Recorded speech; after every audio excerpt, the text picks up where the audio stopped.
Olá! Hoje a gente vai mergulhar num fenômeno que está deixando muita gente preocupada.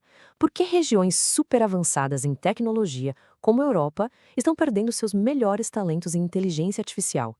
E mais importante, como esse exato problema pode estar batendo a nossa porta aqui no Brasil? Parece um contrassenso, não é mesmo? A Europa, cheia de universidades de ponta, vendo seus especialistas em IA simplesmente irem embora. Um relatório da Euronews, lá de janeiro de 2024, foi o que acendeu o alerta. E é por aí que a nossa análise de hoje começa. Para a gente entender a dimensão real da situação, nada melhor do que olhar para os números. E olha, não se trata de uma simples impressão, viu? É uma tendência muito clara que ameaça de verdade a competitividade da Europa no cenário global. E o primeiro dado já chega impactando. Entre 2022 e 2024, ou seja, em apenas 2 anos, o fluxo líquido de talentos de tecnologia para a Europa caiu pela metade, 50%. A capacidade do continente de atrair e principalmente de manter esses especialistas simplesmente desabou. É uma virada de jogo drástica e bem preocupante. Mas afinal, por que essa fuga está acontecendo? Um dos grandes motivos, como quase sempre, é o dinheiro, o investimento. Nos Estados Unidos, o investimento privado em IA chega a 146 bilhões de dólares por ano. E na União Europeia, apenas 14 bilhões.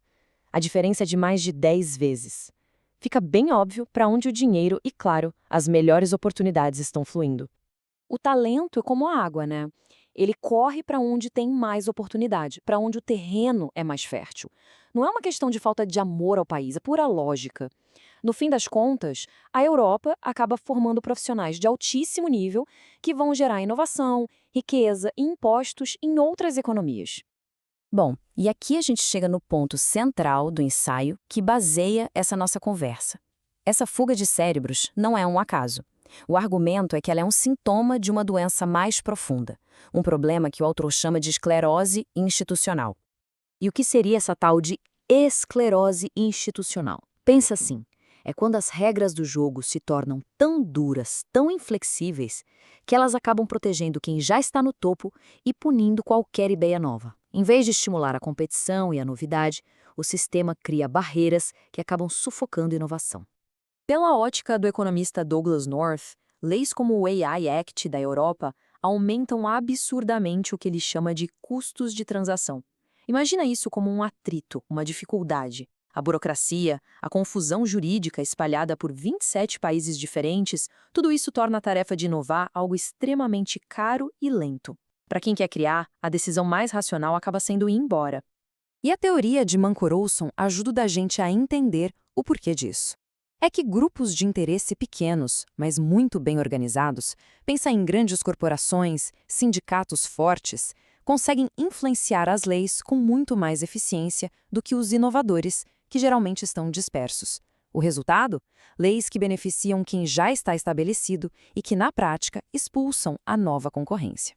Para fechar esse diagnóstico, a teoria da escolha pública de James Buchanan joga uma luz sobre um detalhe fundamental. Os reguladores também têm seus próprios interesses. Eles não estão buscando apenas o bem comum.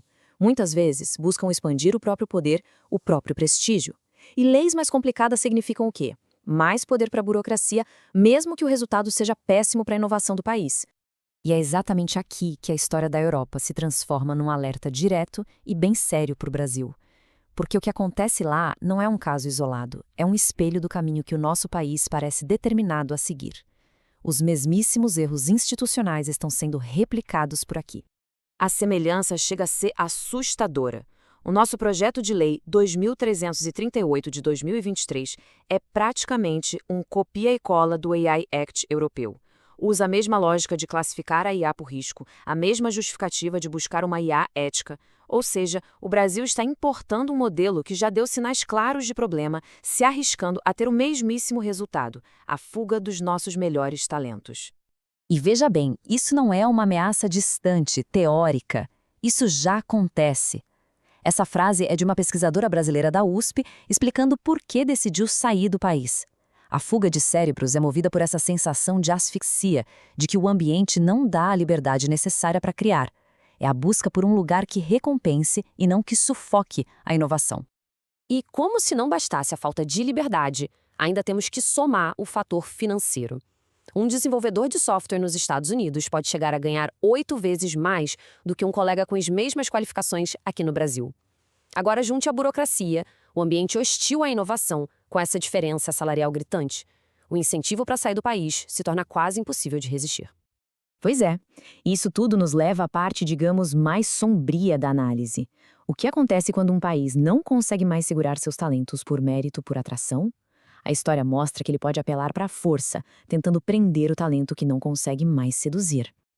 É um ciclo vicioso que funciona mais ou menos assim. Primeiro, a regulação excessiva expulsa os inovadores. Aí, o Estado, em vez de consertar o problema na raiz, responde criando mais barreiras para impedir que as pessoas saiam. O que acontece? Os talentos que ainda estão por aqui percebem o movimento e aceleram a própria fuga para não ficarem presos. O resultado final é trágico. O capital humano do país se degrada e a nação se isola da tecnologia de ponta, virando a vanguarda do atraso. E assim a gente chega ao grande paradoxo, algo que o Milton Friedman certamente apontaria. A tentativa de controlar uma tecnologia com excesso de regulação acaba, ironicamente, expulsando essa mesma tecnologia. O país fica com as leis mais sofisticadas do mundo para governar uma indústria que, simplesmente, não existe mais dentro de suas fronteiras. A análise toda nos deixa com essa pergunta no ar. Será que países como o Brasil estão se condenando a virar museus regulatórios? Sabe, lugares com leis perfeitas, impecáveis no papel, mas completamente vazios de inovação real, enquanto o futuro é construído em outro lugar? Fica aí a reflexão sobre as escolhas que estamos fazendo hoje e as consequências delas para as próximas décadas. Toda essa nossa discussão foi baseada no ensaio A Esclerose da Política Tecnocrática e o Colapso da Firma, escrito por Daniel de Carvalho,